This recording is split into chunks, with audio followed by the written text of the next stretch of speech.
Hello and welcome to Knit Tea Live. It's been a minute. It's been a minute since I've been live. What ended up happening was I think the last time I went live was in May, and I kind of missed the month of June as I was starting work. And so I missed the last Sunday of June. So I'm doing my live stream the first Sunday of July. Maybe there'll be 2 live streams this month. I don't know. I never know. I have a busy life sometimes, especially when I start working up again. And so, yeah, everything's a little bit by the seat of my pants. But we are here today, and we are over halfway through 2023 at this point. So I thought it was a good time to sit down and do some updates. I'm going to update you on projects that I have done, been in progress with, finished objects and whips since the last time I've been on a live stream. I'm going to update you on some of the stories that I've been following from the Fiberverse.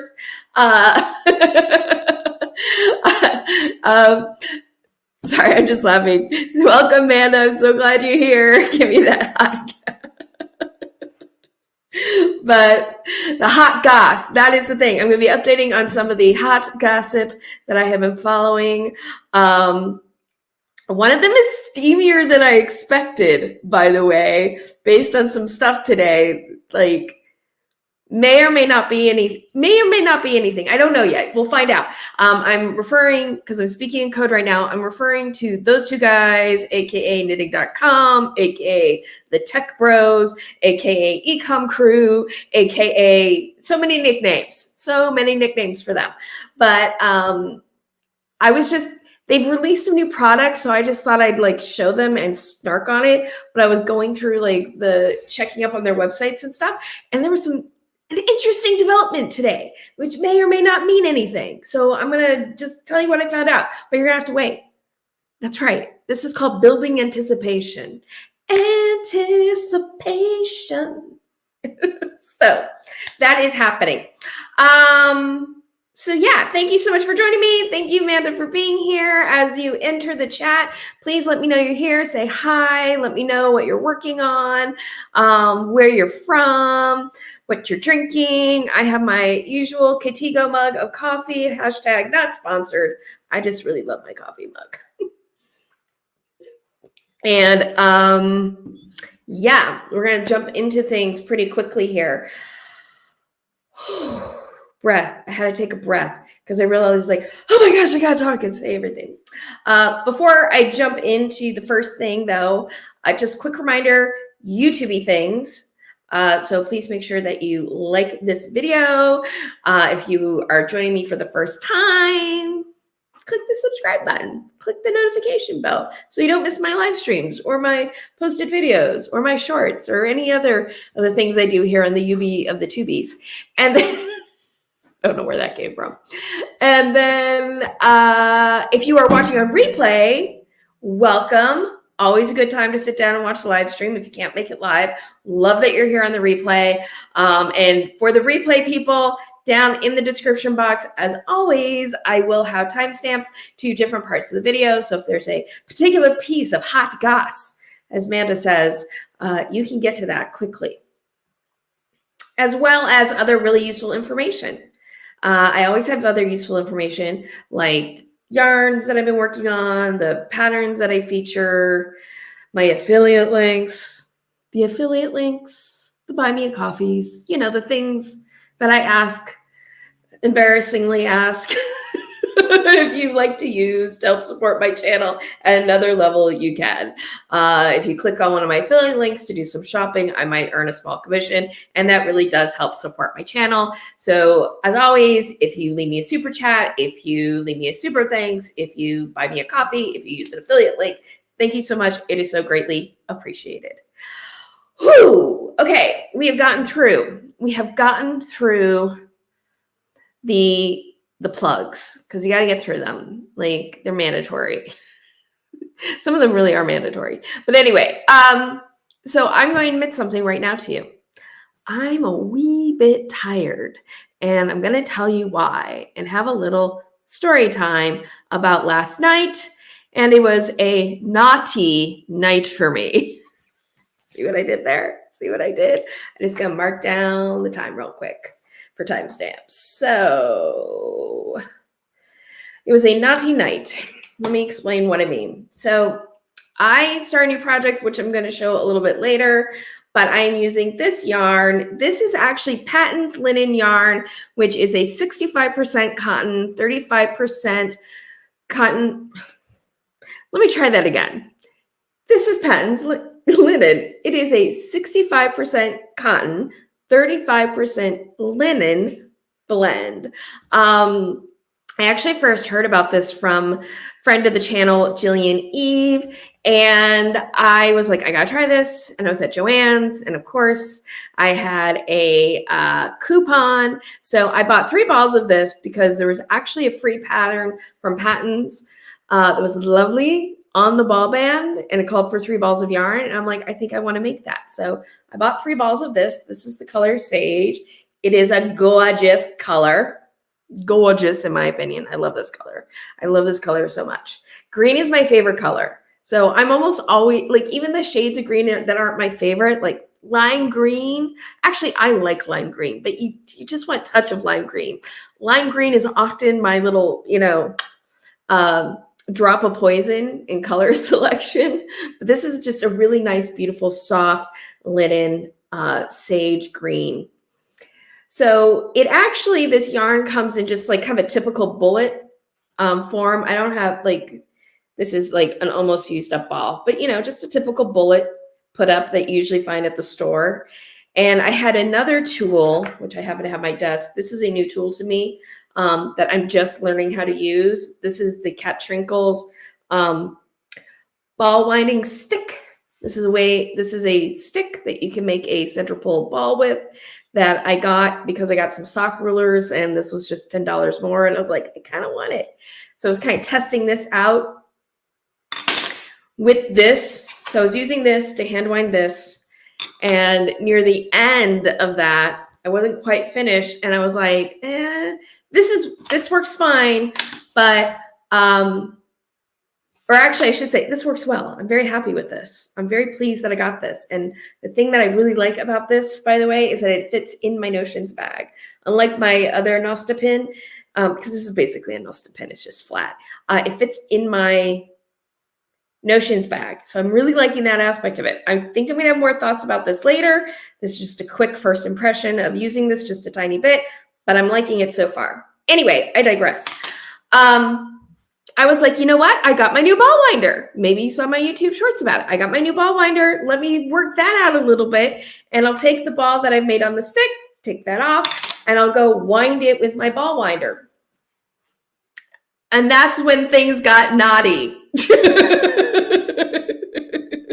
I'm going to pause for comments. Seems like a good chapter pause. Amanda made it. I'm drinking coffee, working on a Gansey for my husband. Oh, fun. I wish I was more of a sweater knitter. I'm not. I can knit a sweater. I just don't. Well, I live in Southern California. Right now it's 90 degrees out. I can't even imagine wearing a sweater. But I am always impressed when people knit sweaters. So it's such a pretty color. It is such a pretty color. It is such a pretty color. And oh no is right. Oh no. It was oh no, Knotty. It was so bad, guys. So, and I'm going to just say right now, it was not the ball. I don't believe it was the ball winder's fault. It was user error on my part. I'm learning to use a new ball winder. But I started winding and everything was fine. And then a big bit of yarn vomit came out from the ball that I had made with this. There was some yarn vomit and it knotted up. And I stopped winding to untangle it. And on the ball, the yarn had crept up. So there was a nice ball on the bottom. And then there was like this crown of not so nice ball winding on the top. And I was like, oh no, I did something, like something's gone wrong. I foolishly just took the cake off of the ball winder and I made the knot even worse. It was just, it was so tangled. Everything got so tangled. And I basically I had my yarn, I had my Swift here, right here on my table. I had my Swift here, I had my ball winder here, and I sat and stood in this area for 2 hours last night. It probably was more. 2 hours last night, untangling everything. And it's a good thing that I kind of enjoy untangling yarn. I kind of enjoy, there are people, and I am one of them, who like unknotting. And I spent 2 hours detangling, unknotting, working my way through all the yarn vomits and the tangled up nests and everything. And by the end, it took me about, I want to say, like, this was the third time that I wound the cake, and I finally got the whole thing managed and back into a beautiful managed cake of yarn.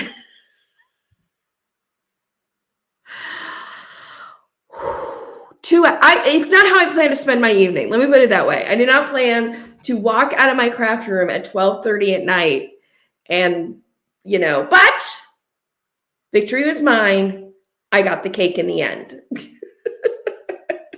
And I'm going to say, I think it was mostly user error. I think I just handled a lot of things poorly, and I made some mistakes, and I have learned from it. But, oh boy. And I was just like, part of it too was like, I knew I was planning to live stream today. I needed this space open. So I was just like, I have got to get this straightened up tonight so that this space is ready for me to sit down right now. Amanda, I enjoy it, but not when it messes with my project start. Yeah, right? Not when I'm trying to start a project. The good thing is, this is the second ball of yarn for the project. So this isn't like this was not delaying me start a project. So that was good. And I was very proud too, because I didn't have to cut. I saved the whole ball of yarn. I didn't have to cut it. I was very proud of that, but it was scary.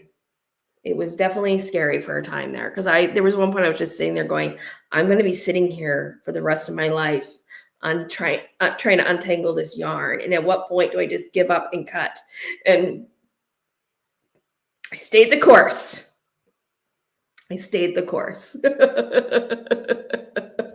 Oh my gosh.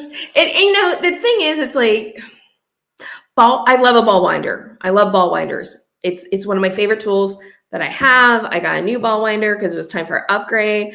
And ball winders with a Swift is perfection, but it's always a bit of a risk when I find it's always a risk if I try to use a ball winder to make a cake from a bullet or a skein, anything that's not on a Swift and being held under tension. It's always like a little bit of risk there that things are going to go sideways, and things went sideways last night, but that's what happened. So that's my story. That was my naughty night last night. Wasn't the most fun naughty night in my life.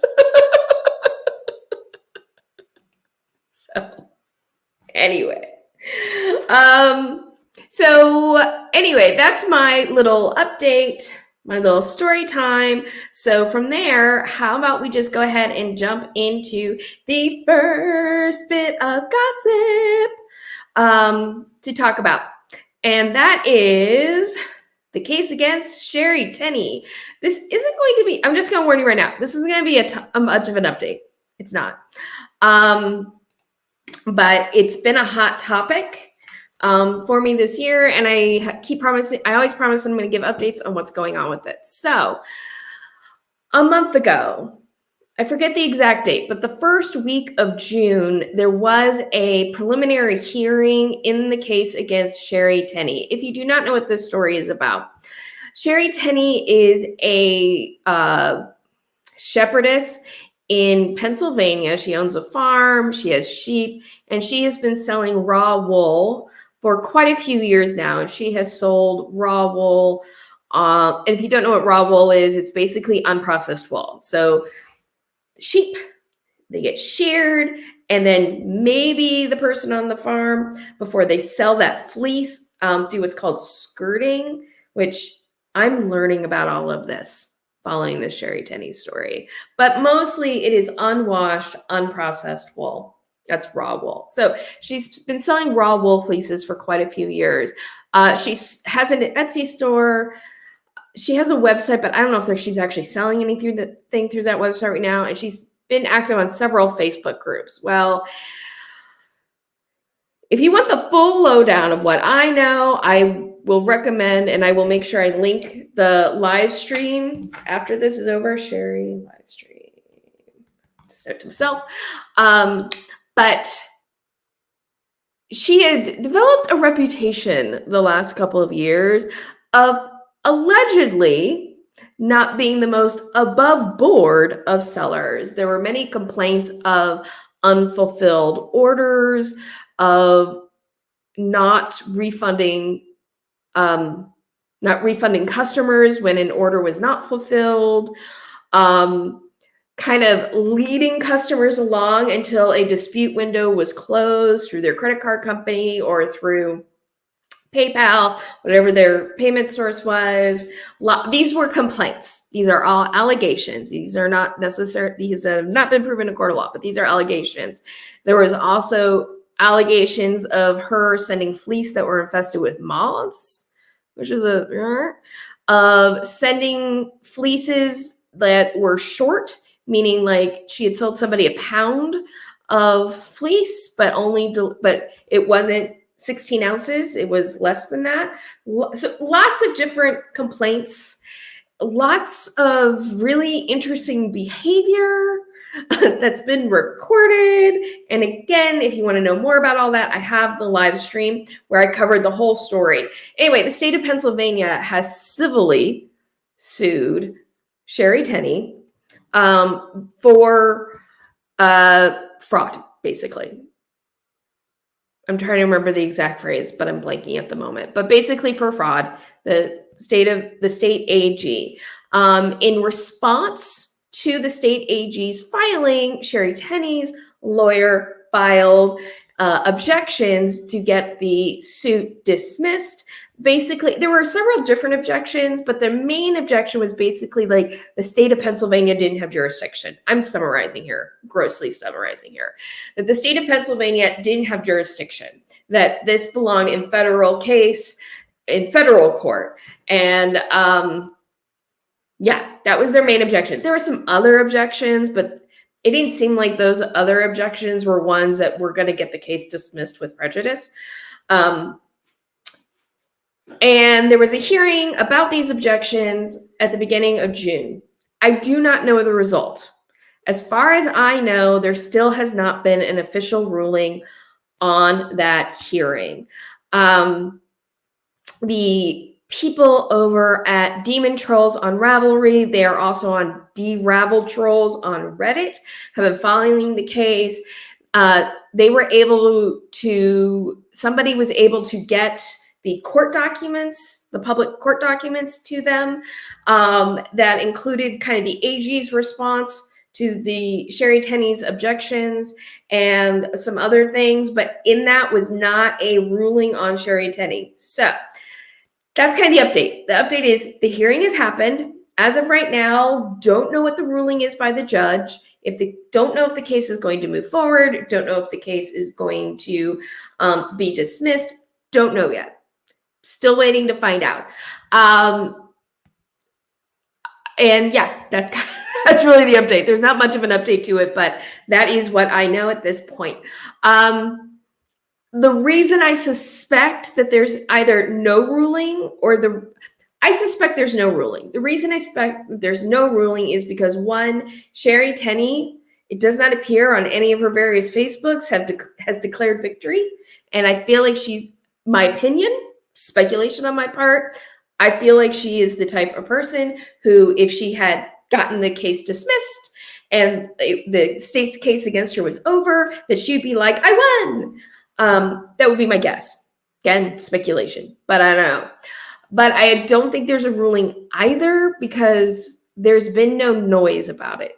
Like Nothing has come up on the various systems like Westlaw or Nexus, as far as I know, that the judge has issued a ruling and that's been filed. So I think it's just judge hasn't ruled yet. Probably, I imagine there's some thorny issues about jurisdiction that the judge probably has to just look closely at.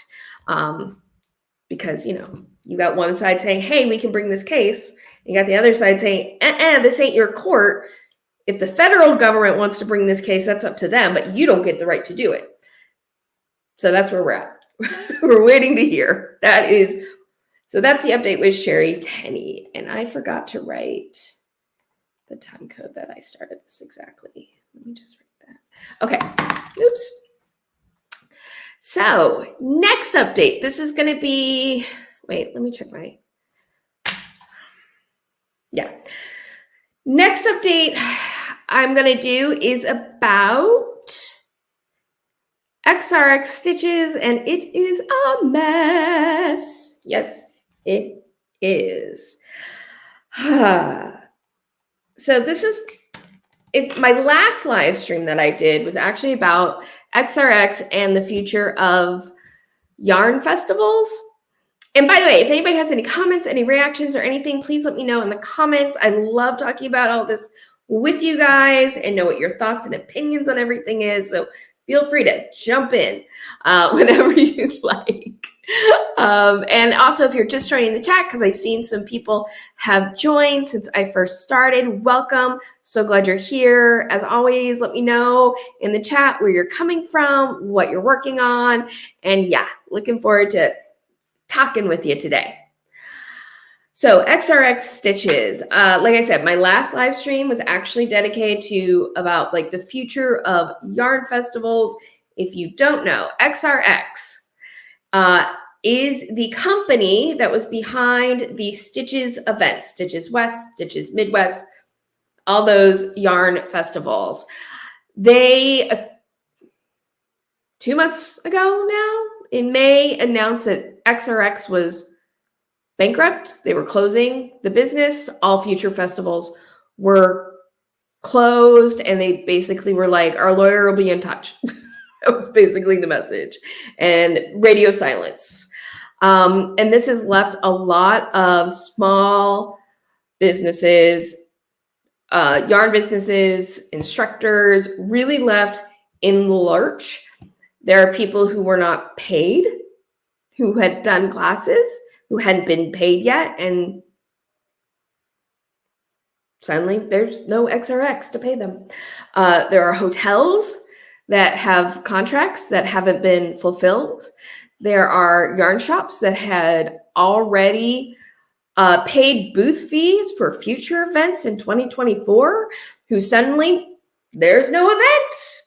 There's no booth, but they still have this money that they paid. Now, thankfully, in terms of booth fees, people who paid for booth fees through a credit card seem to be getting that money like credited back to them and hopefully are being made somewhat whole in the situation. But there are a lot of people who paid cash, who paid through PayPal, because those there were discounts for paying in cash, and who knows what was going to happen for them. So anyway, everybody, once this announcement was made by XRX that they were closing down, all their future events were canceled, people were kind of waiting on bated breath for a bankruptcy filing. And everyone expected that they were going to file for bankruptcy because in their announcement, they mentioned a bankruptcy attorney. And people were watching, and people were waiting, and people were waiting, and people were watching, and there was no bankruptcy filing coming up. And bankruptcy filings, these are a matter of public record. So there are various database systems, some you have to be subscribed to, that you can go in and you can do a search for bankruptcy filings, for court filings, and nothing was popping up. And suddenly people were like, are they even going to file for bankruptcy? What is going on? Are they just going to like lock it all up and disappear? Yeah, it is. It's such a bad situation. Amanda, it's such a bad situation.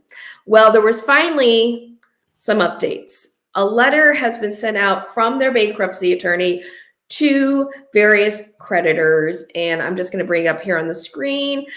And I'm going to have to read it off my phone because I can't really read this on the screen. So, one of the people who received this letter put it up on the internets for everybody to see. By the way, there is an address on this letter that I did not redact because it is a P.O. box. And the address that is in this letter is for creditors and anybody who had a booth, who was an instructor, who, you know, had some kind of contract, was an employee, is considered a creditor. Basically, anyone who XRX owes money to is considered a creditor. So, and not everybody has received this letter yet. So I am leaving the P.O. box up publicly because it is a P.O. box. It's not going to dox anybody. And if you are somebody who is owed money by XRX and you haven't received this information yet, here is the information for you so that you can get a claim filed if you think you have a claim to make against them.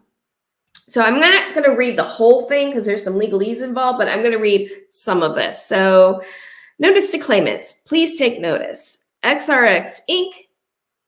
Doing business as Stitches Events will be dissolved pursuant to South Dakota. And then it gives the law number that they're dissolving the business under. So basically, Stitches XRX is not filing for bankruptcy. They're bypassing all of that and they're just dissolving the business. As a potential creditor of the corporation, which is XRX, you have a right to file a claim for any amount you claim is owed to you. This notice is sent in accordance with SDCL. And then again, it gives the case number, or not the case number. It gives the, I'm totally blanking, but it gives the law number.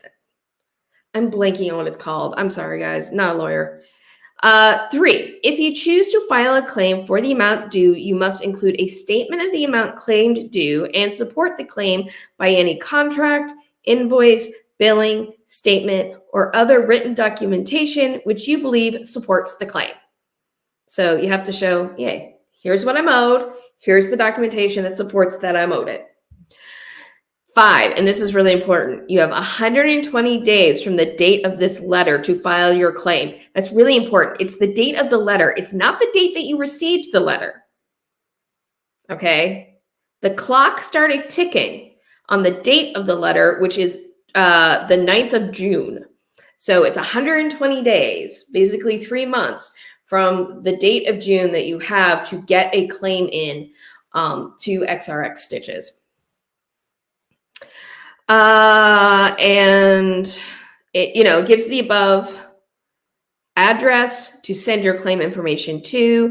If you do not timely file your claim at the above address, you will receive no payment if there is a distribution. If, I'm highlighting myself, verbal emphasis, if there is a distribution and your claim will be void. So if you don't get your claim in within that 120 days from the date of the letter, you're voiding any claims. You're letting go of any rights to any claims in the future. 6, if you, this is the kicker, guys. This is the kicker. If you timely file a claim and your claim is thereafter rejected by the corporation, you will receive a notice of the rejection. If your claim is rejected, then you must commence legal action to enforce your claim within 90 days of the effective date of the rejection notice. If you fail to file legal action in reference to any rejected claim within 90 days, then your claim will be barred forever. And then this limitation is set out by, and I'm summarizing, South Dakota law. Sorry, that's not the kicker. The kicker is number 7. This is the real kick in the butt. 7, it is not anticipated, emphasis mine, it is not anticipated that there will be sufficient available assets to pay all allowed claims. In the event there are more claims than assets available, claims will be paid pro rata according to law. If your share of the pro rata payments is less than $10, it will not be paid since not cost effective. Date this 9th day of June 2023. So that's the letter that was sent. to say that people were, no, that's not the one. That's not the one. This is the one. To say that people, when this letter was received, were, if you don't know what that means, just like, that is like, you know, there are no words for the like upset of it all. And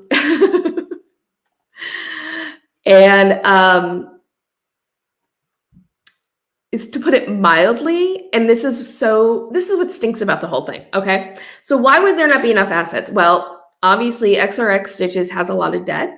Otherwise, they'd still be doing business. And their inability to pay that debt is why they're having to now dissolve the business. But what they're basically going to do is they're going to sell whatever assets they have. And who knows how many assets this company has at this point. Whatever they get from that sale of assets then goes into a trust. And then if there's any money in that trust, then they'll start trying to distribute payouts to claimants.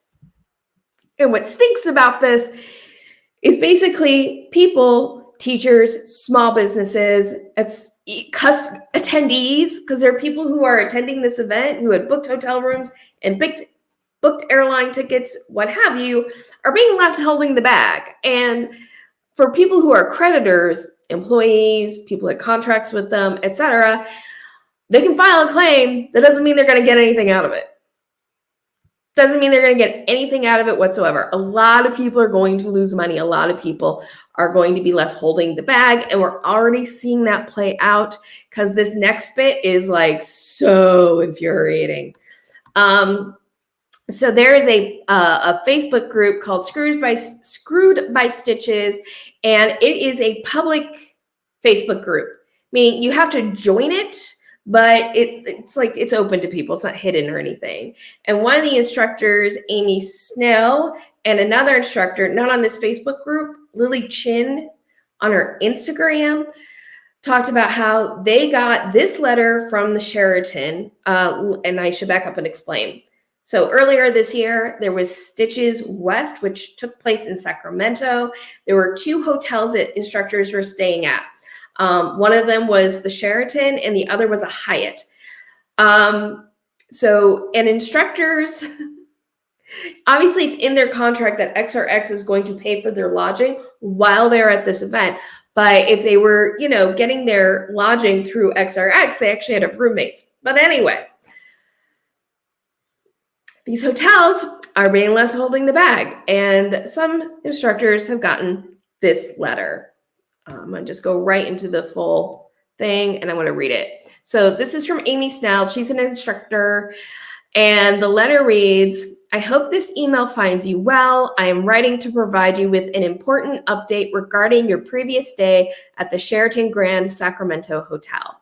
We regret to inform you that due to unforeseen circumstances, side note, that would be the XRX dissolution, the group you originally booked your stay with, the Knitting Universe XRX Incorporated, is no longer in business and is unable to fulfill their payment obligations for your reservation.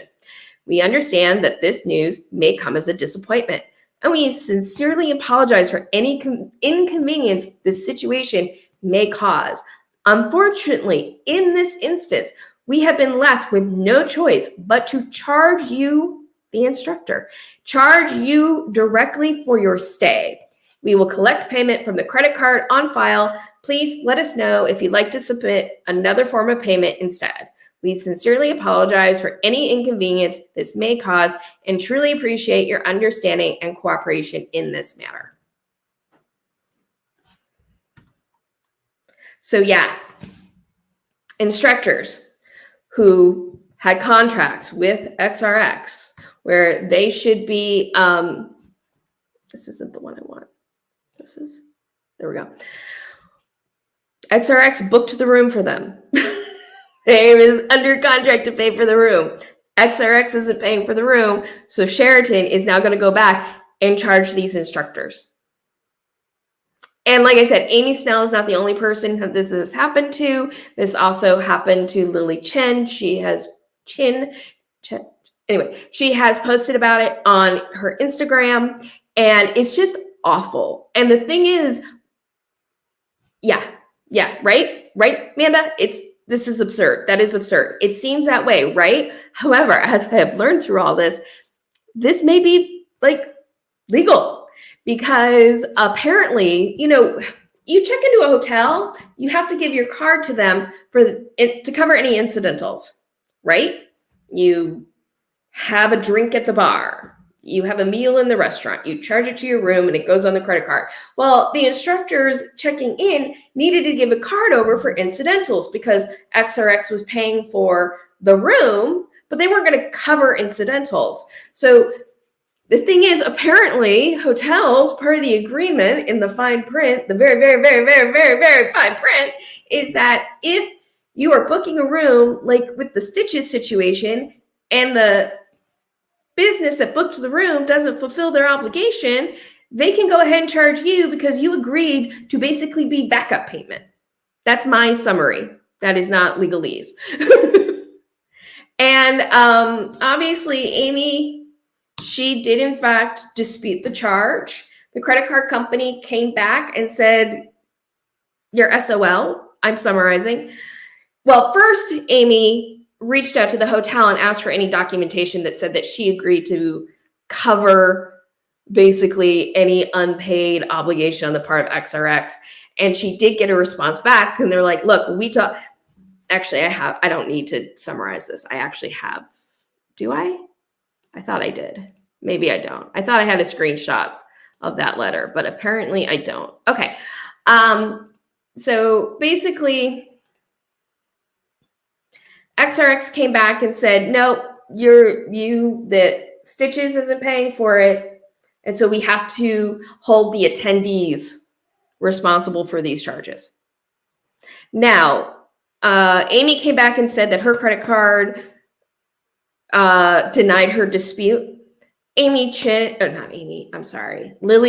and a couple of other instructors who paid with American Express came back and said that American Express is crediting their account and basically upheld their dispute. So it seems like it's really going to depend for these instructors who are trying to fight this on their individual credit card company, on whether or not they're going to be able to get these charges successfully disputed. Otherwise, all they're going to be able to do is file a claim with XRX, who already anticipates they're not going to be able to file, who are not going to be able to pay out all the claims.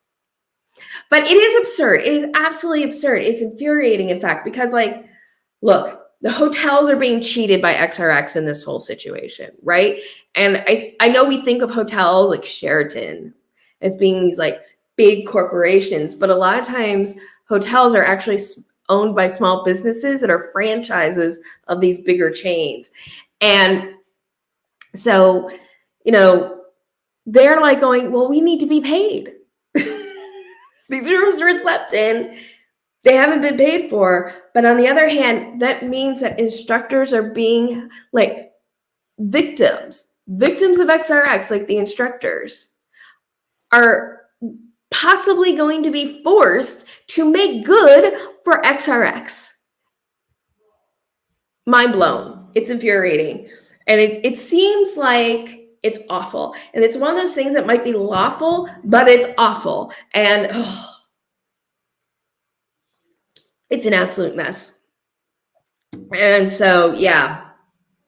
So anyway, if you're a business, you might want to consider American Express. I mean, I know American Express credit card, like there's an annual fee. It can feel a little pricey, but I got to say their customer protection is bar none. Bar none. I have an American Express card and like, I can just say like, it's worth it. But absolutely, if you are a vendor, if you are an instructor, do not pay for things with cash. Pay with a credit card. Amanda, it's absolutely making everyone but XRX a victim. Absolutely. It is absolutely making everyone but XRX a victim of the situation. Like, I think that's the thing that's the most infuriating, that the people at XRX, and it's not to say they're not suffering. Look, they're losing a business. They've probably been running in the red for a long time. But in the big picture of everything, they're probably going to get away from all of this relatively unscathed. And how many people are getting burned in the process? I don't think I bookmarked it. I didn't bring it up. The San Diego Scout, which is a newspaper in San Diego. Scratch that. The the Sioux Falls Scout. I think that's what it's called. The Sioux Falls Scout, which is a newspaper in Sioux Falls, South Dakota, actually ran an article about the dissolution of XRX, and nobody from the company would make a comment. And I understand why, for legal reasons, but like Ben Levisay, who was running XRX, wouldn't comment. But what's her name? Rowley. She was the R in XRX. Somebody from the newspaper went up to her door to knock on it, and reports are that she was sort of the funding behind XRX and Stitches for quite a long time. Somebody went up and knocked on her door to ask about all of this, and she just said the business is closed and closed the door, or something to that effect. I'm summarizing the article, but yeah. So a lot of people are going to be being hurt in all of this. And it's just like, it sucks. It really sucks. But that is the update on XRX Stitches. Of course, if anything new happens, if anything new develops, I will, of course, let you know, because that's what I do here on Knit Team Live. So, but I think we all need a palette cleanser after that. I know I do. I know I need a palette cleanser. So let's look at some pretty things made with pretty string that is going on. So 50. Okay. Whew. By the way, it's about 12:45 now. I think I have about another 30 minutes that the live stream is going to go. I don't think it's going to go 2 hours today. I think it's going to be about an hour and a half. If some of you are kind of like watching the clock, just to kind of give you an idea of how long I think this is going to go for. So, Fobs, it's fabulous time. I just made that up. Oh, I got punny. It's FOB-ulous. My husband would be so proud. He loves a good pun. So it's FOB-ulous time. I'm going to show you normally I start with whips. I'm going to start with a finished object today. So my first finished object is actually, if you watched my last video, I did a video like an introduction to doing ladder back jacquard. If you don't know what ladder back jacquard is a stranded colorwork technique that allows you to manage and trap long floats to the back of the work. This is like my new favorite way to trap long floats. If there is a series of them, if you want to know more of what I'm talking about, hey, you can watch my video. But in that video, I was working on an actual hat pattern that is also one of the patterns that were one of my 2023 pattern goals, which was to work the Golem Hat by Woolywormhead Design, and it's finished. There it is. There's my Golem Hat. Isn't it pretty? I'm so happy about it. I love the way this turned out. Oh, and I love the motif. You can see the motif. There we go. So it's such a cute pattern. If you really like things that are like robot and kind of 1950s futurism, I just feel like this is very much in that vein. Thank you. It is super cute. And it has a fun top. It doesn't have like a rounded, it has like this four corners kind of top, which it was much easier to work than I realized. Like reading the directions, it seemed like first, it was one of those situations working this crown that I was kind of like, just do what the directions say. Don't try to visualize it. Don't try to like overthink it. Just do what the directions say and it'll work. And that's totally what happened. I just did what the directions said, and it worked. So yeah, super cute. I love it. I'm very happy with how this has turned out. And yeah, I'm very pleased. But let me show you the inside. because whenever it's stranded color work, I think it's always good to look at the inside too. Because I love it when my inside of my stranded color work is as pretty as my outside. So get the little points. Doop, doop, point, point. There's the inside. Look how pretty that is. And you see these, what looks like stitches running up here, right there? Those are the ladder backs. So ladder backs, you basically take your floats and you knit them up the back. So it's a really great technique when you have a series of rows that have a long float in the back, right? Because you can trap them all in the same spot. And if you do the ladder backs correctly, and it's shockingly simple to do, it looks way more complicated than it really is. If you can cast on a stitch, if you can do a purl, if you can do a knit two together, you can do ladder back jacquard. And you're like, well, Carrie, those are all basic skills. Ding. But yeah, if you look, I'm going to pull, like a pull, and I don't think you see any floats as I stretch. The floats all stay really nice and hidden. So if you're working a project that has really long floats, especially something that's like in the Scandinavian tradition where you have pictures and stuff like that, ladder back jacquard, I think is the way to go. So I really enjoyed working this pattern. Couple things though that I did change from the pattern. The cast on. The cast on that the pattern calls for is a alternate cable cast on. Alternate cable, if you know what a cable cast on is, it's basically the cable cast on, but you alternate doing a knit stitch and then a purl stitch. Again, that will make more sense if you've ever done a cable cast on. The effect is the same as a tubular cast on. You know, you get this really beautiful rounded edge, right? And it's very stretchy and it's perfect for 1x1 ribbing. So alternate cable cast on is a lovely cast on for 1x1 ribbing. I hate doing it. I hate doing cable cast on. I hate doing alternate cable cast on. I don't know why, but I just hate that cast on. I just find it tedious. I find it tedious to do. I'm always losing track of, wait, did I just do a knit or did I just do a purl? Fudge. Like, I just don't enjoy doing it. But I really like doing a tubular cast on utilizing Judy's Magic Cast On.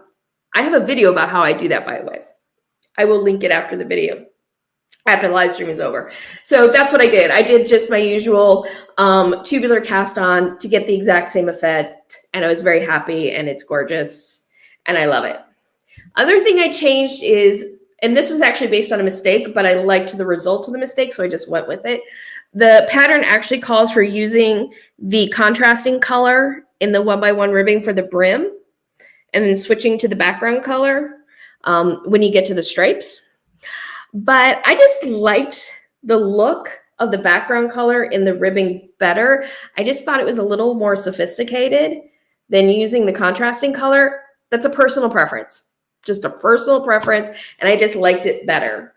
The other change I made is I actually, because this is basically a beanie with an interesting crown, and I like a slouchy beanie. I don't like a beanie that's just like formed right to my head, like I'm wearing a toque in a hockey game. That's just not my thing. Or is it pronounced toque? I'm never sure. But anyway, so I did an extra repeat of the golems so that I would have there we go. So I'd have a longer hat, and that's what a slouchy beanie is in essence, by the way, is a slouchy beanie that's just you knit a longer tube before the state, and that's what gives it the slouch. Let's see if I can put it on. I'll just put it on. So cute. And I can fold the brim a little bit, and it's not slouch. I'm okay. I'm not going to mess with it because I'll screw up my headband, but that's what it looks like on. Super cute. If I was going to go like, you know, to Big Bear in the winter to like sit around at the lodge and drink, you know, a fun beverage, I could wear this hat. And I think I would look super cute. I think. Not that I've ever gone to Big Bear. I've never gone downhill skiing. I did cross-country skiing once when I was in high school, and once was enough. I think earlier, Amanda, you mentioned that Rhode Island sweaters are necessary, and trust me, girl, I know, because I grew up in Massachusetts, mostly. I grew up all over, but we lived the longest in Massachusetts. I lived right on the road. I lived right on the border with Rhode Island, so I know. But I love this hat. I really enjoyed making it. I think the only thing about this hat, if I were to make this hat again, that I might do differently is these stripes here. I like the look of the single stripes, right? So it's the contrasting stripe is one row, and then the blue, the background color, is 2 rows. Doing single rows of stripes in the round, I just always find really tricky unless I'm doing helix knitting. Helix knitting is a very cool technique, by the way. And it's a way that you can knit jogless single row stripes. And there's no jog. You don't have to cut your yarn. It's an amazing technique. Let me know if you want me to do a video about it. But couldn't do helix technique because there's 2 rows of the contrasting between the single rows. I might change that and just do single rows and do a little helix knitting down here before I got up to the color work, so that I don't have to deal with sort of the challenges of single rows of color in the round. Because it's just like, you can avoid the, let me see if I can find the jog. You can avoid the jog, right? You can combine all these different techniques that you normally would use to avoid the jog. But here's where the color changes happened. And you probably would have a very hard time seeing any issue there. Let's see. If you look really closely, you may not be able to see it on camera. If you look really closely, you might be able to see where it's a little denser there and everything. I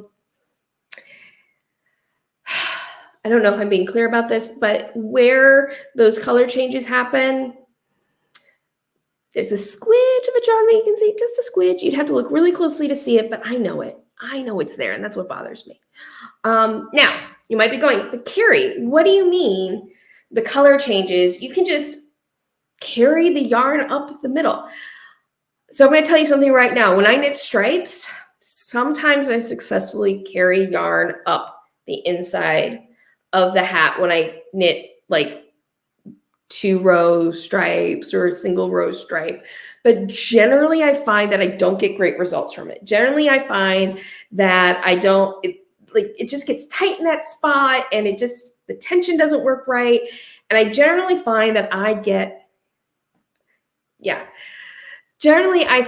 just get better results if I go ahead and I cut the yarn and I just join in the new ball and then I weave in my ends. I generally find that I just get the best results that way. But when you're knitting single stripes, there's a lot of yarn changes that start happening. There's a lot of weaving in ends that start happening, and it's just tricky. It's just tricky to do. Welcome, Donna. Thank you. I love the hat too. She said, hey, Carrie, love that hat. I'm working on second sock summer over here. Ooh, cool. Actually, the next thing I'm going to show is a sock, because summertime is a great time to knit socks. Summertime is a great time to knit small projects in general. I think, especially if you're working with wool, I think summer is a great time to do wool, small objects in wool, and save the big projects for cotton and linen and such. Donna Schmid, can't see it on camera. Yeah, I don't think you're gonna be able to see it on camera. I would say that even if I was wearing it, you wouldn't see it. I think if we were in person and I turned it and I said, look right there, you would be like, oh, I can kind of see it. And then you'd think I was ridiculous. At least that's how my husband is. When I show him this stuff, I'm like, see that right there? That's wrong. It doesn't look quite right. And he's like, it looks fine. I don't know what you're talking about. I can't see that. But, having a perfectionist eye is not a great thing all the time. So anyway, that's the Golem Hat by Woolywormhead. Really enjoyed this project. After the live stream is over, I will make sure that I get a link to this pattern in the description and in the pinned post. I usually do a pinned post after live streams for show notes. Bye, Amanda. Thank you so much for joining me. Have a great rest of your day. And by the way, Amanda is starting to do live streams on YouTube. She's doing live streams for Tour de Fleece. If you are a spinner, you know what Tour de Fleece is, and check out her channel. Check out her channel. I did link her channel in the description below, and yeah, go subscribe to her.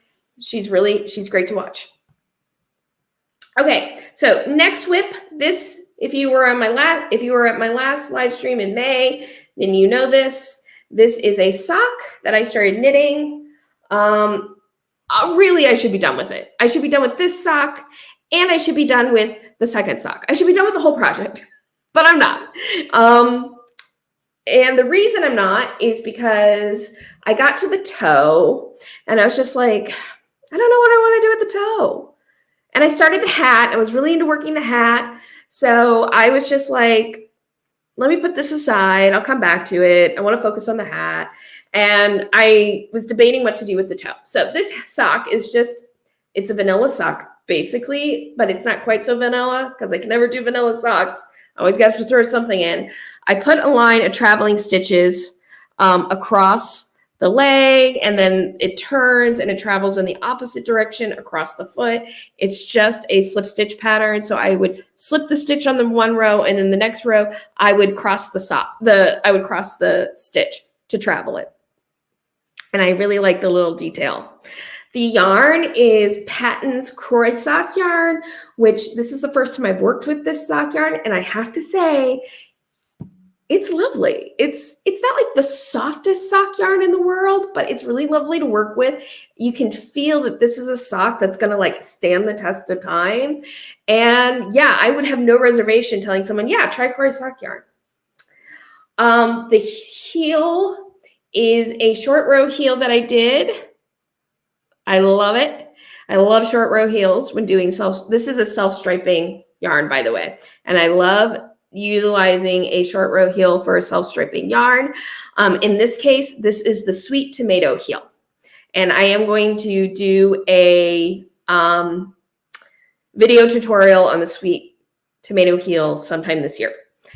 And now we're down to the toe. And normally for the sock, for toes, I like to do a wedge toe. It's simple to remember how to do. It suits me well. I like it.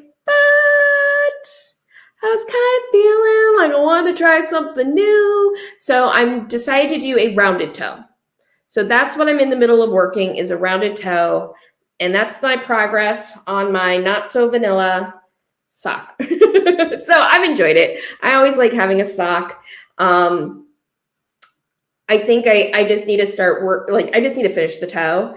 And I think now my next project that I'm going to show you is in a cotton linen. So I think this is going to kind of be my wool break from when I'm working with cotton linen. Donna Schmid. Without the slip stitches, I find that fabric very comfy to wear. Yes. And the slip stitches are not going to be underfoot. It's all going to be on the top. So like you're not going to feel it. But yes. And it's pleasant. It's a very pleasant sock yarn to work with. And it's nice because I gotta say, Patons yarn is a yarn that you can find at the big box stores, Joann's, Michael's, the other one I don't talk about.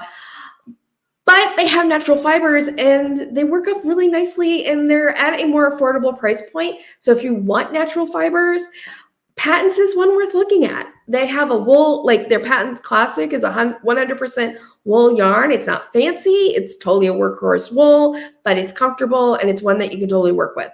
Like, I think that it's really easy to overlook Patons sometimes because it is a big box store brand, but they have some really lovely natural fibers that sometimes are hard to find at big box stores and at affordable price points. So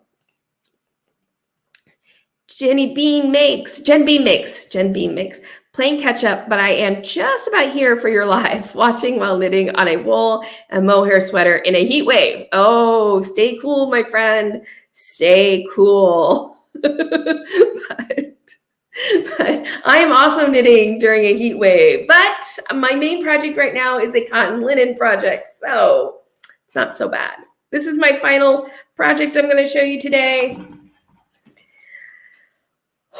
And this is, if you saw the beginning of my live stream, you know about my Knotty Night with this yarn. This is Patons Linen yarn, which is a cotton linen blend. And I am using this in a project right now. And here it is. It's a little, oh, I just realized I'm in the middle of a row. You're not supposed to do that. Bad knitter. I'm a bad knitter. I stopped in the middle of a row. I stop in the middle of rows sometimes. It's okay. But this is it's going to be a triangle shawl. So I started with a garter tab start. Let me bring this to the front here. Garter tab start, and then knitted the center kind of triangle. So it started with 9 stitches and then expanded out into the triangle. And now I am down into the lace section down here. And it's really pretty. And this is a free pattern from Patons. It's called Patons Linen Airy Shawl. Airy lace shawl. It's a very fancy name. It's very fancy. But I'm enjoying this quite a bit. This lace pattern. It's actually interesting because it has columns of purl stitches. If you can see that there on camera, it has columns of purl stitches. So it's a little bit of a nice little textural addition to the knitting. And I find the purl stitches act as a nice little kind of internal stitch marker to the project. And I'm really enjoying this quite a bit, this project. I wanted to show you, however, if you follow me on Instagram, you've seen me post about this project a little bit.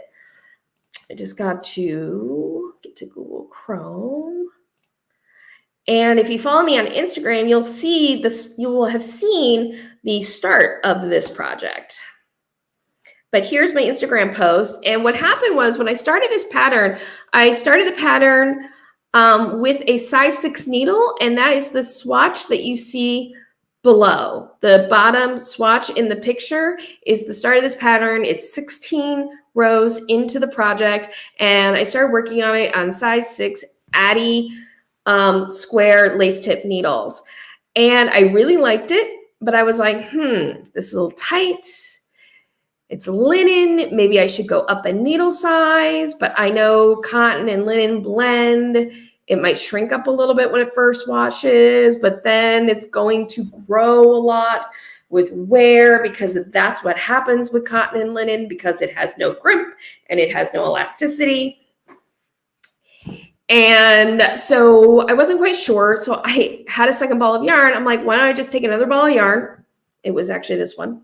Not this in this format, but this yarn. And I'll go ahead and I'll work up the same 16 rows in a size 7 needle and compare and contrast.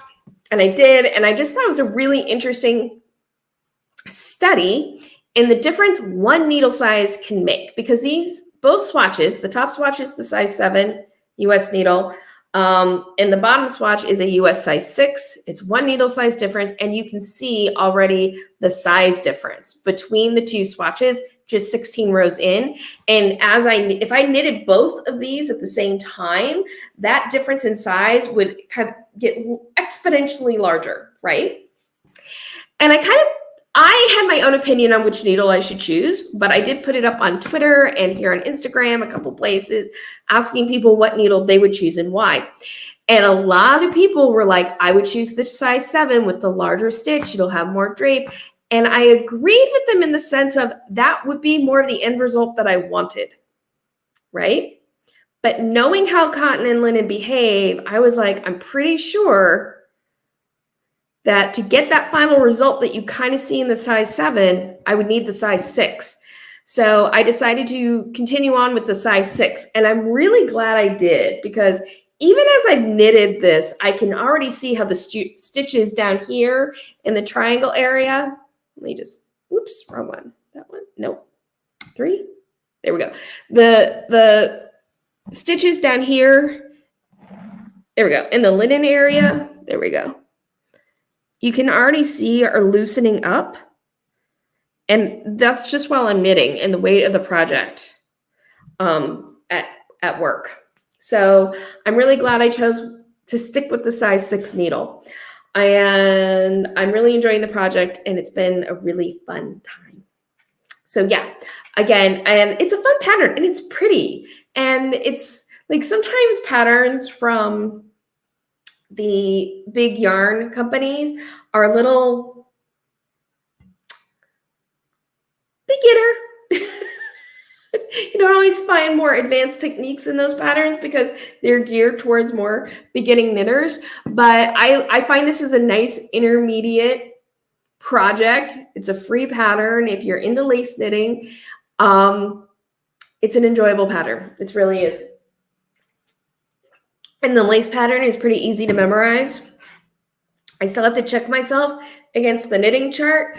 But yeah, I'm enjoying the pattern quite a bit. So that is my updates on my projects, my finished objects, and my whips. And I think it's all fabulous. I had to throw it in one more time. I had to throw it in one more time. Okay. So we have one more update, gossipy update before I wrap things up. And I'll be honest, I debated whether I wanted to do this at all, but I decided to do it. And I'm really glad I did because there was something very interesting this morning. And we're going to talk about it. All right. So we are going to talk about knitting.com/BeKnitting, or as I often refer to them, those two guys. Let me get to my screen grab. So we'll start with this one. Okay. So if you have not been following them, I always say when it comes to those two guys, actually, let me write the time, 1:07. Okay. When it comes to those two guys, I say that I follow them so you don't have to. And by follow them, I just mean that I kind of check in. I look up their listings on Amazon just to see if they've released any new products. I look at the website to see if they have any new posts. I look at, I just look in areas that I know about with them just to kind of keep abreast, see if anything interesting changes, anything noteworthy. And I debate whether I should mention this or not. Sorry, my brain was just doing a quick calculation, of things. But I'll just tell you that I was a couple weeks ago, somebody, a reporter reached out to me wanting to interview me about those two guys. I don't know if the article is going to be published. I haven't had any word on when or if, but I was interviewed about them. So I was like, well, let me check up on them. Let me see what's going on with those two guys since it's been a year since that whole drama occurred. Well, they do have some new products since December, and I think they're totally snark-worthy. I think there's some worthy snarkiness to look at. But also there were some interesting things that I noticed with knitting.com, the website, and their YouTube channel. So let's just dive into it. And I'm going to start with the products. And I'm not recommending any of these products. These are anti-recommendation. And look, to be fair, it's an anti-recommendation, not because I know anything about the quality of the actual products themselves, because I have not tried them out for myself. And I'm not going to comment on past what I can sort of figure out based on the Amazon listing. But I generally just don't support those two guys because they were schmucks. In my opinion, they were schmucks about the knitting community. That's my opinion. How to fix that. But I'm interested all the time in what they released in products, because one of the things they kept saying is, we are going to just have really great quality products that help, like, I forget the exact wordings they use, but they were really like, we're going to give you great products. We're going to do things differently. We're going to do great products. So it's like, okay, great. What are your products? Have they been great? And I've got to say, I have found them incredibly mundane. I think one thing that they did that I thought that is a good idea was one of the first products they released was a interchangeable needle case, travel needle case. And I mean, that's kind of a dime a dozen thing, whatever, but it had an integrated magnetic chart minder with it. And I thought, you know what? That's a good idea for travel. Unfortunately, I think they made a huge mistake with it because they made it so, like, at least US paper, which is 8.5 by 11, didn't fit easily in it. Like, it was smaller than 8.5 by 11. And I was just like, oh, it's a good idea. But the execution, a little bit of a miss there, bit of a miss. And I was just like, there were some other details about it where I was like, I'd still choose another needle case, despite my bias against those two guys and their company. But I fully admit my bias, okay? And again, this is all my opinion. But here's their, let me just blow this up a little. So in addition, around the holidays, they did release a beginner's knitting kit. So it had cheap acrylic yarn and some bamboo needles and instructions on how to do a knit stitch and like some patterns that you could make with that yarn. What was the way they try to differentiate themselves from other, Amazon beginning knitting kit products is they included pom-pom makers, which I thought was an odd choice. But it was something different. Well, they then went ahead and they released their pom-pom makers as their own product. So this is them. This is their pom-pom maker. It is, if you are familiar with the Clover pom-pom maker, it is the exact same thing, but different colors, but it's the exact same thing. But what I think is so funny, the way that they are differentiating themselves from every other pom-pom maker out there that you can easily find, is they're like, we include scissors. Hello, Karen. Welcome. So glad that you're here. They include scissors, safety scissors. And you say, okay, scissors, but it gets worse. They're safety scissors. If you look closely, the scissors have a rounded tip. In fact, if you've ever seen like little nose hair snips, they're little scissors that you can use to trim your nose hair. They have little rounded tips, so you don't stab yourself in your nose. That's basically what these scissors are. They're nose hair. They include nose hair scissors with their pom-pom makers. And the reason I had to laugh about this is these little rounded safety scissors, I get it. I get why you might want to include this because these pom-pom makers, they feel a little bit like they're trying to market it more towards kids. And kids, you don't want to have them like using really sharp scissors. So look, here are safety scissors that you can use with your pom-pom maker. But if you've ever used this style of pom-pom maker before, which I have, if you've ever used this style of pom-pom maker before, you know that you actually need pretty sharp tipped needles to kind of get really underneath that yarn and cut it around to release the ball from the plastic doodad. That's a technical term, doodad. So these scissors are so impractical to me. And it just smacks to me of something I think is sort of true of the whole brand. Like, full credit to those two guys. They admitted up front that they were going to market themselves towards beginner knitters. But it is really geared towards not helping new knitters know what they need. And I feel like it's geared towards people who don't know any better, especially this kind of product, especially when you read all the copy. Oh, I didn't even say the best part. Let me tell you about this copy. Snip and chop away the frills easily. If you are chopping away at your pom-pom, you are doing it wrong. I feel like the copy and the product is being aimed at people who have someone in their life who as a gift. right? Like, look, here's a really good gift for the crafty person in your life. And then maybe the person who's crafty in their life knows a little bit better, and it's going to be really nice and not point out, like, these scissors are, yeah. God's nose hair clippers. Those two guys never cease to make me laugh. Right? Right? Like, I mean, I'm not saying they are, I can't see the scale of the scissors from the photo. So they're probably larger than nose hair clippers, but it is basically that design, right? Where you get the V, but just bumps out a little bit at the tip so that you don't accidentally injure yourself. But yeah, I mean, I just think for a pom-pom maker, that is just silliness. But again, I just think that the whole line, all of their products are geared towards people who don't really know any better.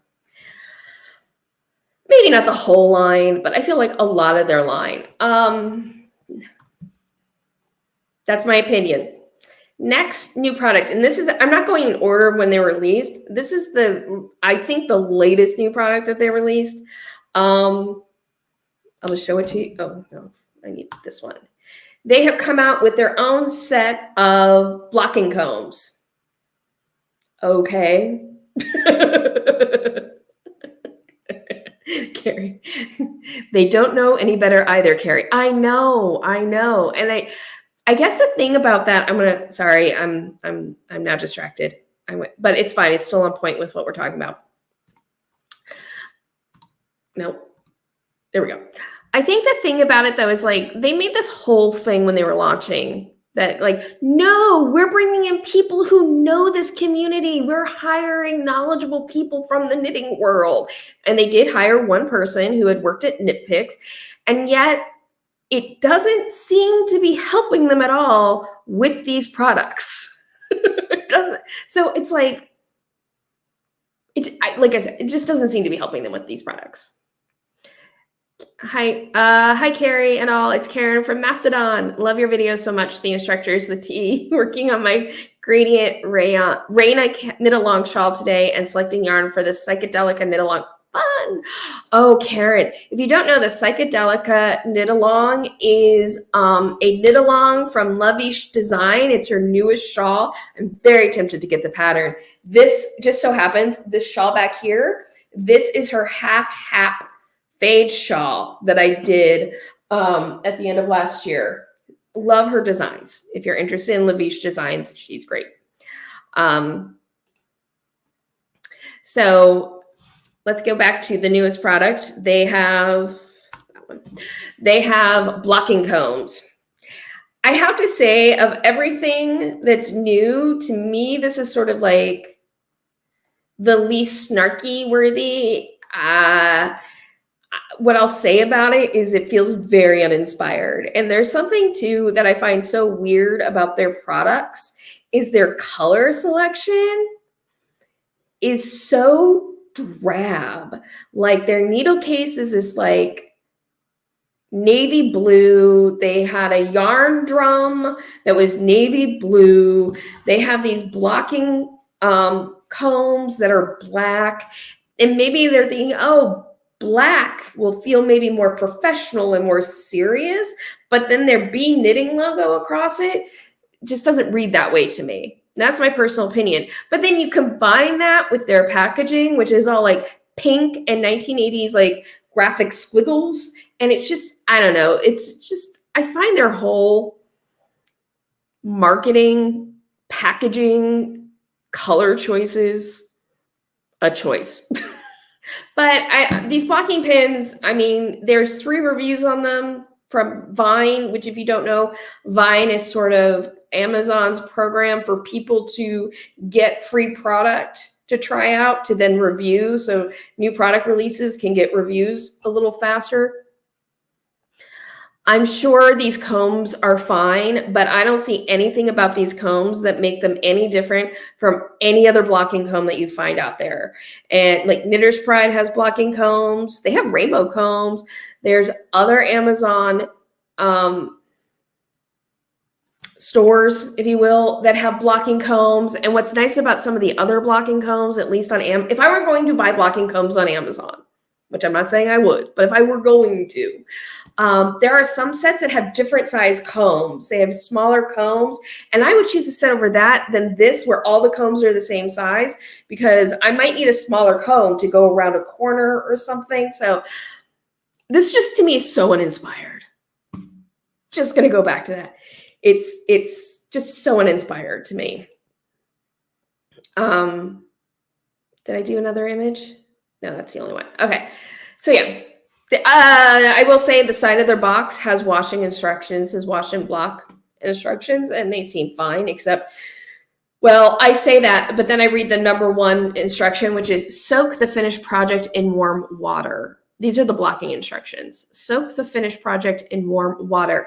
That is not a good instruction. And I'm going to tell you why. It's not a good instruction because A, you need to wash first. If you finish the project, you need to wash it. So you want to wash it first. You want to hand wash it. And it says in warm water. Well, okay. A lot of yarns, you can do warm water. It's going to be fine. But really, you want to look at your ball band instructions on what temperature of water, warm, cooler. It really is going to depend on your fiber makeup, what the temperature of the water should be. And you really should be letting your ball band information guide you through that. So I don't think that's a great instruction for beginners. But I'm being nitpicky. Admittedly, I'm being nitpicky. Okay. Because I am running out of time. We're going to get to the next thing, which from those two guys. So they're not just into knitting anymore. No, no, no, no, no. They're also into crochet hooks. I did a whole Twitter thread on this because when these came out. But they are also now selling crochet hooks. And what I think is the most ridiculous packaging imaginable. And their big selling point in this is their packaging. So what they've done is they've taken a box that you open up from the top, and they put a piece of foam down in it, and then they stick the crochet hooks in them. So you can look down in the box to get your crochet hook, except one, who wants to store their crochet hooks for a long period of time in a cardboard box like this? This is like not a good way to store your crochet hooks for a long period of time. 2, you cannot see the size of the crochet hook looking down at it like that. So and also it's just a foam block down. It's just not going to hold up. And I just think it's such over packaging for a set of crochet hooks. It's just a ridiculous. This was obviously packaged, again, for gifting because it would be really easy to wrap this for people. Now, the thing about this is there are reviews on the hooks, and the reviews are fine. There are people who like that they're black. All the crochet hooks are black. There are people who like that. There have also, though, been complaints that the coating on the crochet hook has chipped, or it's a weird texture to them. They don't like the texture of it. So, I mean, they're crochet hooks. I personally would, if I was going to get like a crochet hook in this style, I would personally choose boy, where each crochet hook size is a different color. That's my personal opinion. But here's where I think it's like, again, don't know what they're doing. Let's get here. So I give credit to them that they give like really nice details on the length of everything, except it's all in centimeters. That doesn't help the US market. But I love when their selling point is there's an embossed logo. Woo-hoo. And crochet size, except all their crochet hooks embossed on the crochet hook is only the millimeter size. They don't also give the US letter size, which again, if you're talking like globally, not a big deal, but if you're also going to sell to the US market, that's going to be a ding against you. The box, on the box is where they have the conversion of the millimeters to the US sizes, which means you need to keep your box around. But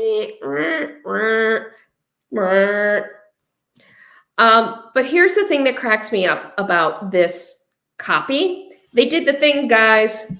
They did the thing on their copy.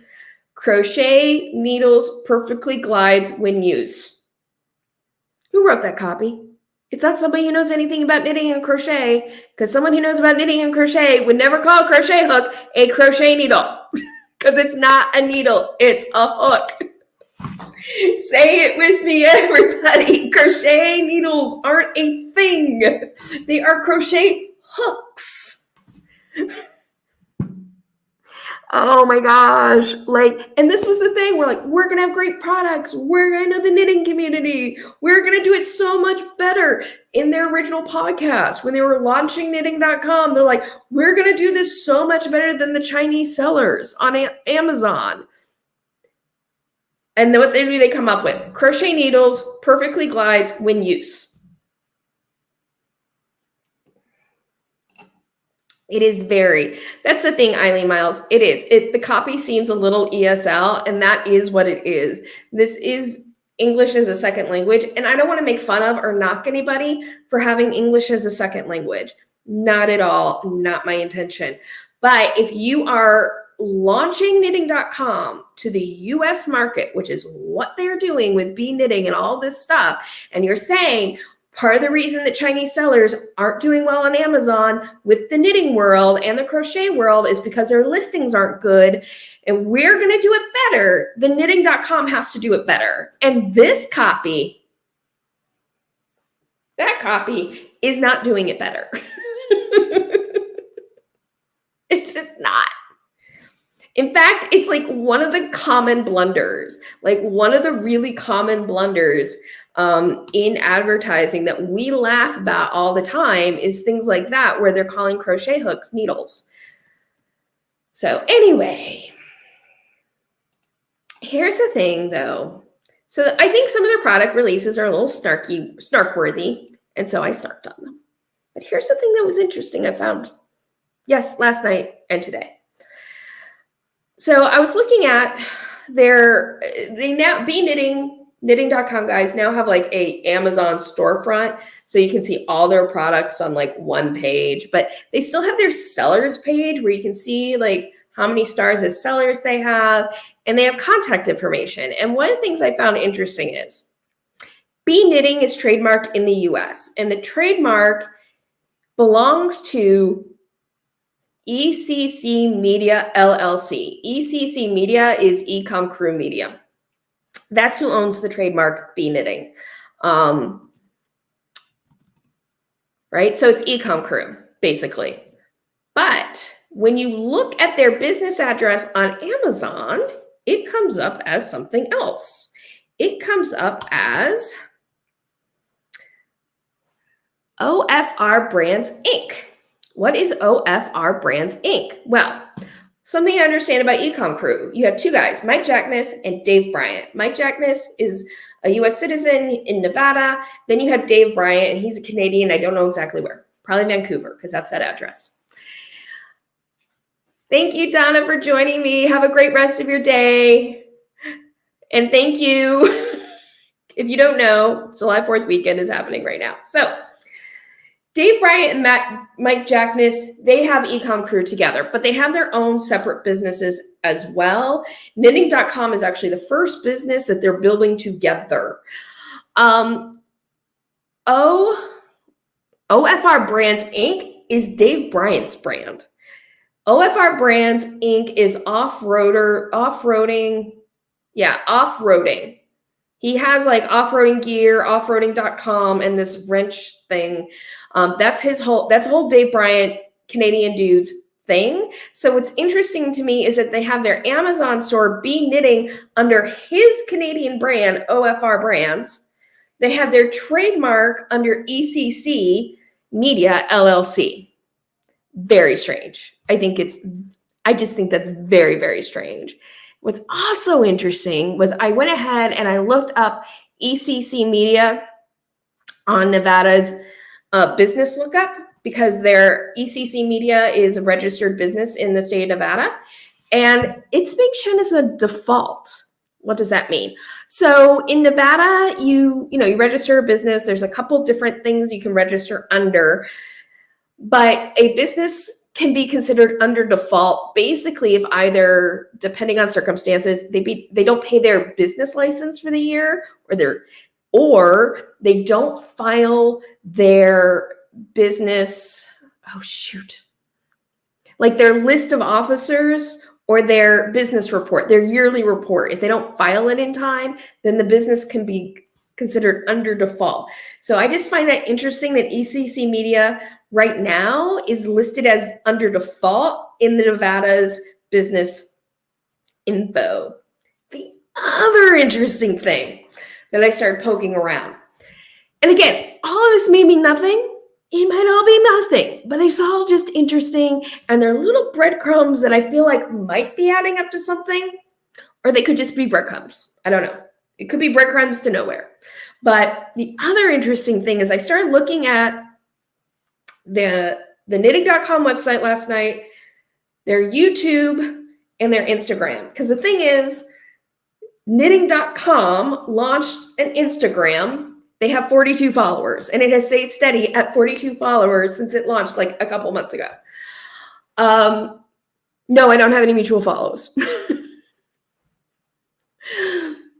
They have not had a new post on their Instagram since June 7th.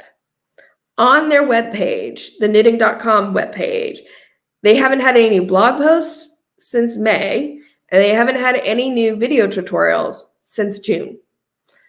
Their YouTube channel, they haven't had a new video since June, beginning of June, like June 7th. And before that, they were posting pretty consistently a weekly blog post, a weekly video, and it just seems like all of that has throttled back. Again, may mean nothing, or it could mean something. Let me know what you think it means. I have my own theories, but I want to know what you think. But here was the thing that I found most interesting today. When I went to go look at their website this morning, just to see if anything had happened, I got this message. This is a 504 message error, which basically means like when your browser goes to check out the other web page's server, the other server that's trying to talk to doesn't talk back to them soon enough, and it times out. So it seems like, at least last I checked, knitting.com is offline. Now, could mean nothing. Web pages go down. They're doing maintenance. Maybe they're doing an update. I do not know.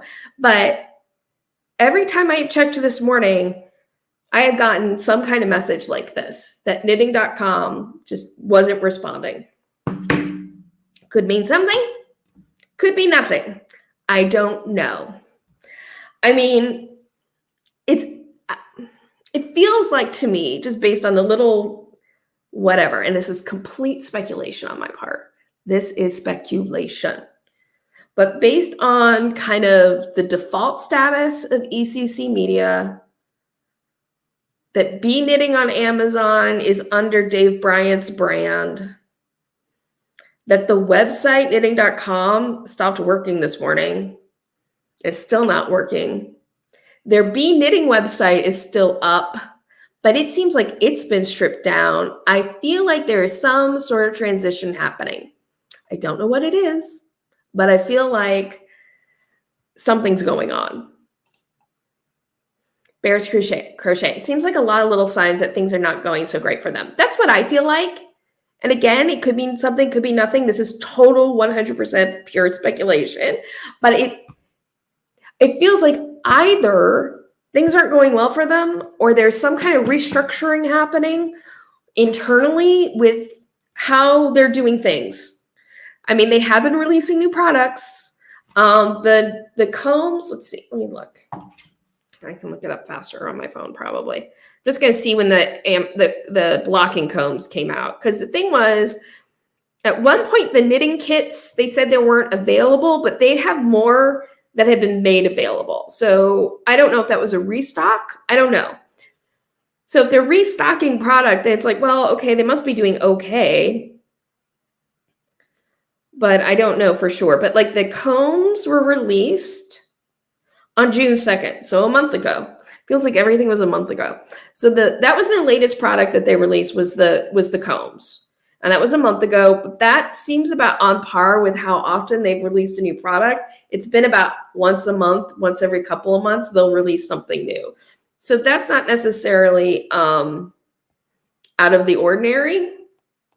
Let's see, because they released the crochet hooks in March. And then they released the, actually, let me just go there. It'll be faster when I go to their store. They released the pom-pom makers, which, by the way, with the pom-pom makers, that's a repackage. They had already bought those pom-pom makers to go with their knitting kit. So I feel like they just took it and decided to repackage it and sell it as its own product in order to have another SKU. That was released in April. So March, April, June. So 3 months in a row, they released a new product. I put new in quotation marks because the pom-pom makers aren't really new. It's just repackaged. In my opinion, that's my interpretation. So yeah, that's the update with it's a lot of some snark-worthy product releases, but it's all a little bit of speculation, but there's some interesting signs. So I'm going to keep watching this space and we'll see what happens with those two guys.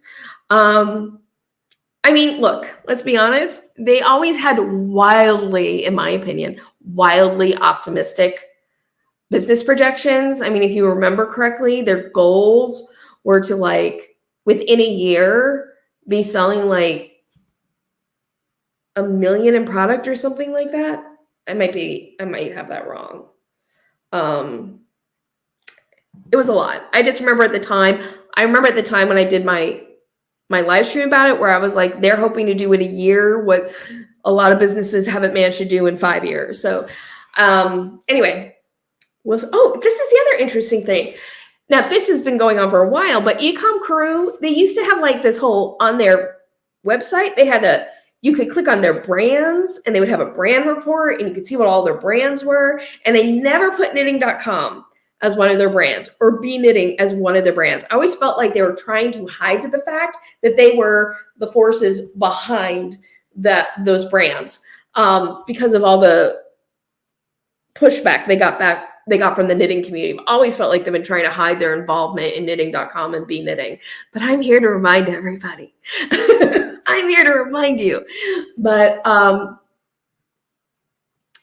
they removed that page from ecomcrew.com, and a lot of the content that they had up that was really like showed their kind of business strategies and this is how you can take a product and differentiate it in these like easy ways. All of that has gone away. And I feel like they've taken things and they've hidden a lot of it behind sort of their premium services. I could be wrong. It might be in their pages and I'm just not finding it. But I feel like they reorganized the Ecom Crew website. And it might just have been like a business development, or it might not have been. They might have sat there and go, maybe we don't want so much of our strategies just out there for people to look at and critique. Maybe, speculation on my part. Because suddenly they had people who weren't ecom people looking at their stuff. But that's always how, I'm not saying that's the case. I'm just saying that's how it felt to me. So yeah, well, it's kind of what I said. An hour and a half, an hour and 45 minutes. But yeah, that's my update for those two guys. And like I said, I'm going to be keeping an eye on them as always. And if anything further develops, I will let you know. But I think that's not the one I wanted. I wanted that one. I think that we are coming up to our end of our time together for this live stream. If you have been with me during the live stream at any point, thank you so much for joining me. I so appreciate you being here. If you've been watching on the replay, thank you so much for finding the time to join us. And please comment down below. You can still be part of the conversation. As always, featured patterns, featured yarns, affiliate links. If you want to help support my channel through using an affiliate link or leaving me a buy me a coffee or super thanks or yada, yada, yada, all that can be found down in the description box. So please feel free to use that. If this is your first time on my channel, or if you've been here before, but you can't remember if you hit subscribe, just double check and make sure you hit subscribe so you know whenever I am here with a new live stream or uploading a new video. Speaking of, I should update you about what's going on with my channel. So I have been very busy with work. If you don't know, I work in reality television. I'm working on a show right now. I started it last month, and I'm in a new position with more responsibility. So I'm having even less time than I used to when I was working.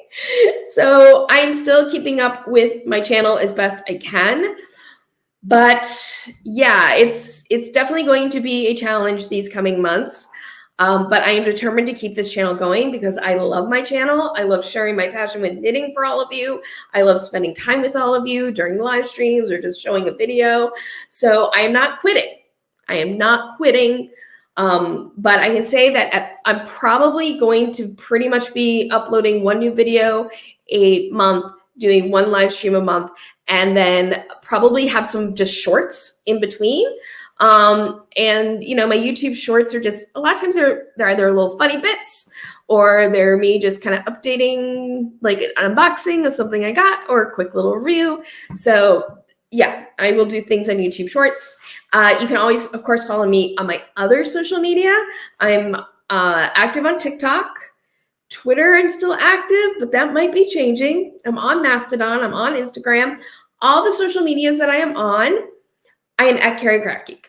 And you can find a list of my social medias down in the description box. But coming up, my next video I am planning to be about doing a hemmed edge in order to control rolling with stockinette fabric.